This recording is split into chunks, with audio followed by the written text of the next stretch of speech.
CMD அளவிலேயே அடுக்குமாடி குடியிருப்பு திட்ட அனுமதி, வெளிப்படையான மற்றும் நேர்மையான நிர்வாகம். போதைப் பொருள் புழக்கம் தொடர்பாக தவேக மற்றும் திமுக எம்எல்ஏக்கள் அமளியில் ஈடுபட்டனர். ஐபிஎல் பார்க்க சென்ற அமைச்சர் பவுடர் நுணுக்கியது ஏன் என அமைச்சர் நிர்மல்குமார் பேச்சிற்கு உதயநிதி ஸ்டாலின் பதில் கேள்வி எழுப்பியதால் அவையில் கூச்சல் ஏற்பட்டது. உலக இன்டர்நேஷனல் போதைப் பொருள் கடத்தல் மன்னன் ஜாஃபர் சாதிக் என்ற நபர் டெல்லியில் கைது செய்யப்பட்டார். அவருடனும் அப்போது இருந்த முதல்வர் குடும்பம் முதல் அமைச்சர்கள் வரை அதிகாரிகள் வரை அனைவரும் எவ்வளவு தூரம் தொடர்பில் இருந்தாலும் எல்லாருக்கும் தெரியும். இதுவரை அந்த நபர் சம்பந்தப்பட்ட எந்த வழக்கும் தமிழ்நாட்டில் பதிவு செய்யவில்லை.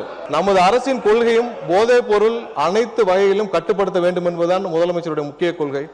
இந்த கடந்த ஆட்சியில் இந்த ஜாஃபர் சாதிக் போன்ற இன்டர்நேஷனல் போதை கடத்தல் மன்னர் எப்படி முதலமைச்சர் குடும்பம் முதல் அனைத்து அமைச்சர்கள் வரை தொடர்பில் இருந்தாரோ அது போன்ற எந்த ஒரு சம்பவமும் இதுமேல் நடக்காமல் தடுப்பதற்கான தேவையான அனைத்து நடவடிக்கைகளையும் முதலமைச்சர் கண்டிப்பாக எடுப்பார் என்பதை உறுதியாக சொல்லிக்கிறோம். நம்முடைய அமைச்சர் அவர்கள் சம்பந்தப்பட்ட ஒரு நபரின் பெயரை சொல்லி குறிப்பிட்டு பேசியிருக்கிறார். அந்த சம்பந்தப்பட்ட நபர் மீது அப்படி ஒரு குற்றச்சாட்டு எழுந்ததுமே எங்களுடைய தலைவர் அவர்கள் உடனடியாக அவரை கைது செய்து அவருடைய கட்சியிலிருந்தே உடனடியாக நீக்கிவிட்டோம்.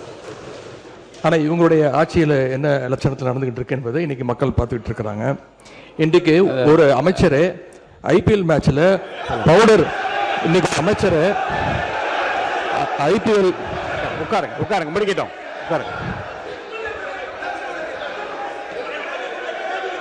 அவங்க குற்றச்சாட்டு வச்சா நானும் குற்றச்சாட்டு